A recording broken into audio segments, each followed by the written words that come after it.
A glistening thread woven into the illustrious fabric of our cultural heritage is yoga. From times immemorial, the science of yoga was handed down from master to disciple. Yoga in the broadest sense is the science and art of higher life.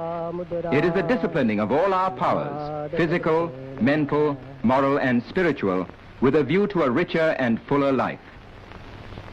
Yoga is therefore fivefold: Hatha Yoga, Raja Yoga, Bhakti Yoga, Karma Yoga and Jnana Yoga, according to the power taken up for culture. Here, however, we begin with examples of Hatha Yoga. Originally, some of the secrets of yoga were inscribed on leaves of palm. But with the perfection of printing, a vast literature on yoga came into being, and even the other nations of the world betook freely through their own tongues of its deep wisdom. Unfortunately, though, many still exploit the fair name of yoga. Eating glass is spectacular, and because of its unusualness readily passes as yoga.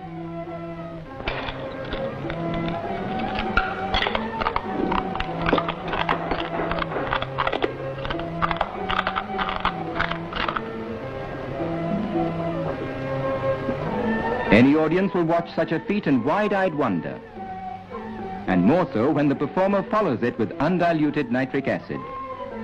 But these exploits aren't yoga. Here's a Swami who is always ready to serve suffering humanity. The secret lies in the talisman. Such earnest meditation means time, and time means money in any language, more so in this Swami's.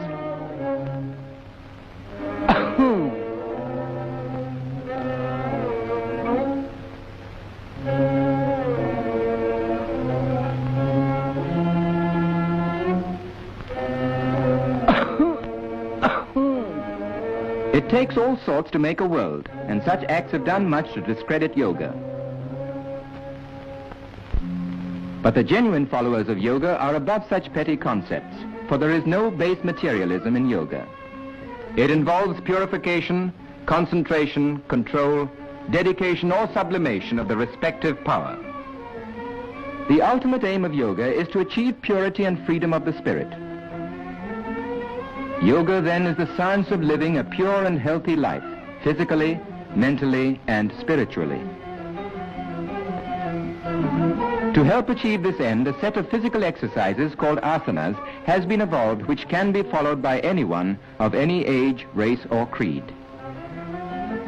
Yogic exercises can be practiced daily by every member of the family, for they serve as the foundation for good health.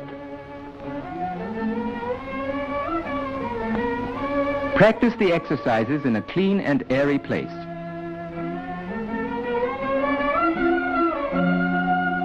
It's never too young to learn or to benefit from yoga.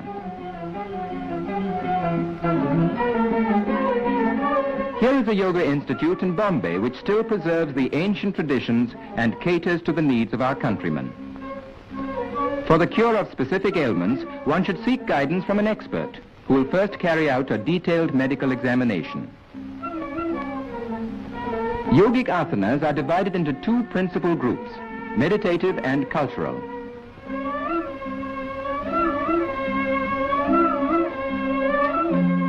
This asana, Dhanurvakrasana, or the bow curve pose, helps to keep interior and posterior muscles supple. The average man uses only 1/3 of his lung capacity. The expert measures the patient's lung power with a pneumatometer, after which he will be given the proper asanas to develop the use of his lungs and diaphragm. Without the guiding hand of an expert, a knowledge of yogic exercises can be obtained from a book. But such reading should not be taken too literally, for such knowledge may boomerang. Our friend here seems to be sticking pretty close to the printed page. No apparatus or implements of any sort are required to perform asanas.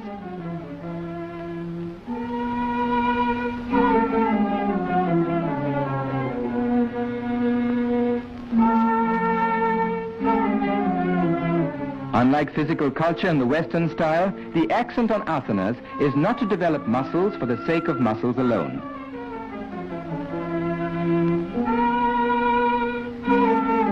The aim of yogic asanas is not bodily strength, but the development of the internal organs without any strain whatsoever. The yoga mudra, through compression, stimulates the abdominal organs, and through maximum stretch of the spine, it adjusts the vertebrae and increases spinal circulation.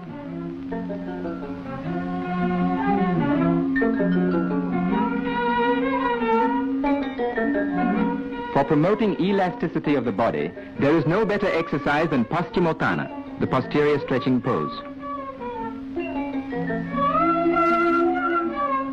This asana, known as Sarvangasana, or the all-body pose, by rapid interchange of blood through gravity and replacement of the abdominal and pelvic organs, helps to combat gastric troubles and constipation. The novice can learn to adopt this position by degrees. If travel broadens one, this man must have been around the world. But the right asanas will take a lot off his mind and other places.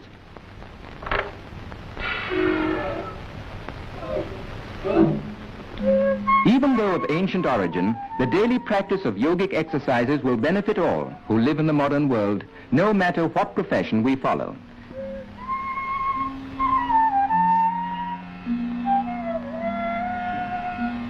Our friend is still wrapped up in his book and in his asana.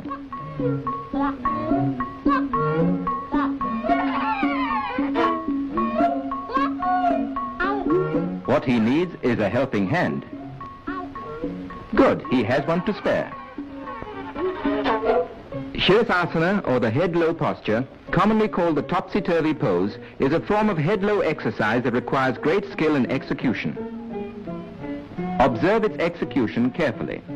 It is, however, an asana that is extremely beneficial to persons suffering from constipation.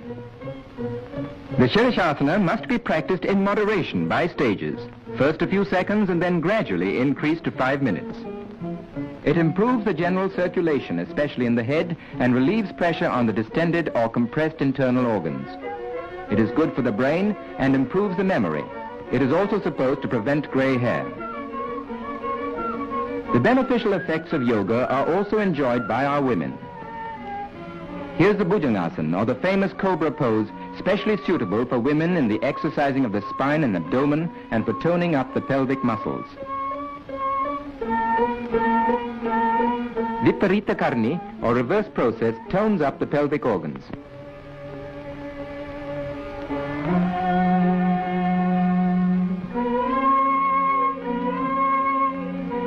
This exercise of Ardha Matsyendrasana is used as a lever for the lateral twists of the spine. It stimulates brain activity.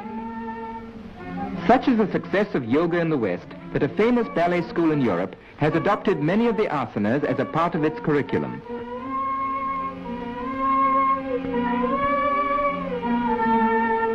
Suppleness of limb means also a corresponding suppleness of mind. Well, this is what comes of sticking too closely to the printed page. In other words, he's stuck. Ladies and gentlemen, the solution to this crossleg, will appear in tomorrow's paper. The Shakti Chalana Mudra, or activating process, is excellent as an internal abdominal massage. By increased inhalation through yoga, the number of breaths per minute is decreased, which makes for longevity and calmness of mind, for the brain vibrates with every respiration. This is Bhastrika, or bellows breathing, which, by rapidly increasing the supply of oxygen, stimulates the respiratory tract and keeps it perfectly healthy.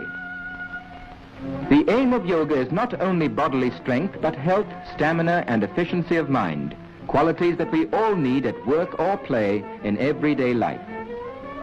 Students of yoga attain these qualities no matter how old they are or what they do.